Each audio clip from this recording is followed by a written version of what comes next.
Selama ini doktrin yang berada di masyarakat adalah bahwa umat Islam harus mengambil peran dalam politik, umat Islam harus berkuasa. Bagaimana pandangan manhaj salaf utama soal partisipasi kita dalam politik? Apakah sebatas sebagai pemilih atau sebagai yang dipilih?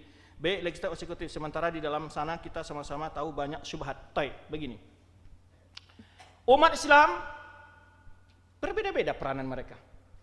Yang dibicarakan para ulama adalah mempolitisi agama. Maksudnya ustadz masuk ke dunia politik.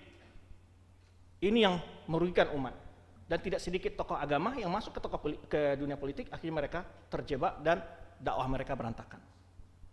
Termasuk salah satu partai politik yang sekarang, yang awalnya dulu adalah terbiar-terbiar, lihat sekarang dakwahnya minim karena fokus ke politik lagi. Berpolitik tidak dilarang, yang penting dibina atas kejujuran dan tidak menonjolkan diri. Kita berharap putra-putra kaum muslimin ada orang yang berhak, yang bisa memimpin negara ini dengan tepat dan benar, jujur, itu kita inginkan. Tapi bukan berarti ustadz lah yang jadi, enggak. Maka dipilih untuk peranan yang tepat itu orang yang ahli di bidangnya. Abu Bakar adalah sahabat paling mulia dan utama. Tapi kenapa tidak dia dijadikan pernah menjadi komandan perang?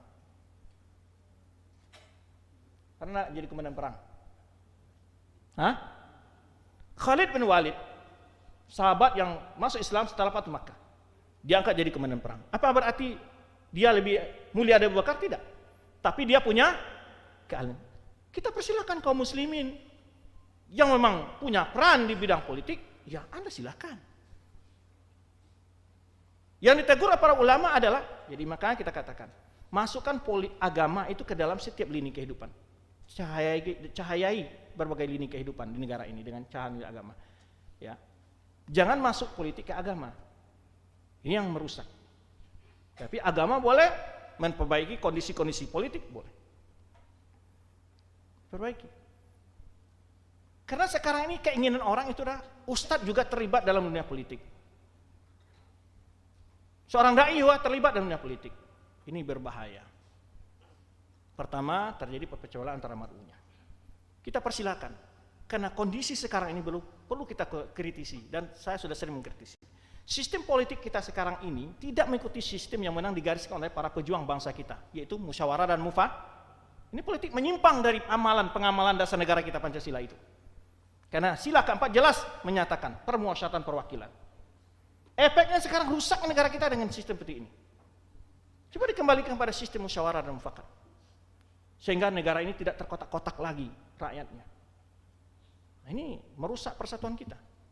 Maka oleh sebab itu, yang berhak maju, dia harus menjadi ketua MPR, jadi apa? Silakan.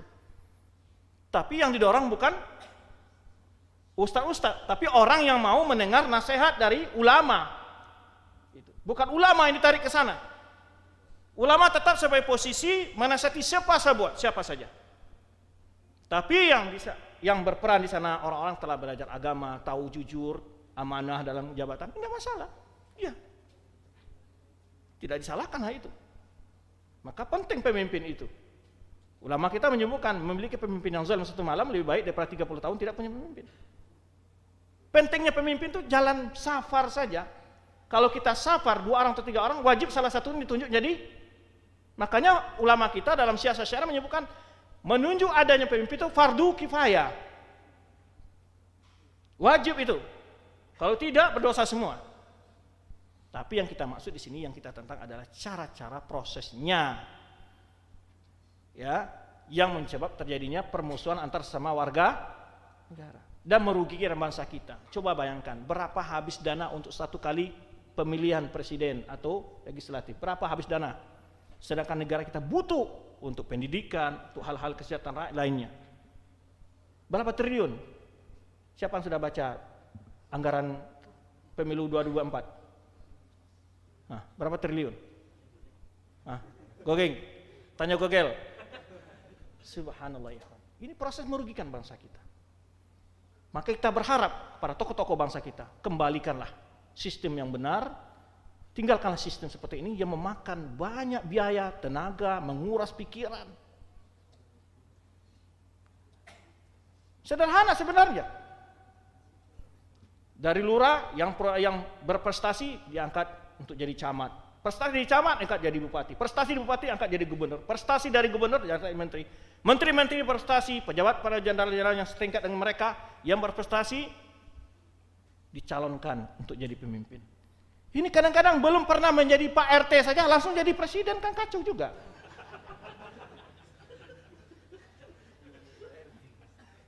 Makanya banyak sekarang kenapa tidak pernah berpengalaman jadi pemimpin, lalu dia tahu-tahu jadi bupati, jadi wali kota. Apalagi yang jadi itu adalah para kontraktor atau orang-orang yang bisnismen. Ya semuanya anggaran diarahkan kepada proyek-proyek. Nah, ini yang perlu kita bicarakan. Jadi perlu perbaiki sistem ini, perlu kita perbaiki, tapi kita harus bersabar, kita berupaya maksimal. Maka kita tidak boleh mencalonkan diri, tapi kalau kita diminta, lalu kita merasa lepas di suatu posisi, tidak masalah. Karena meminta jabatan jelas dilarang.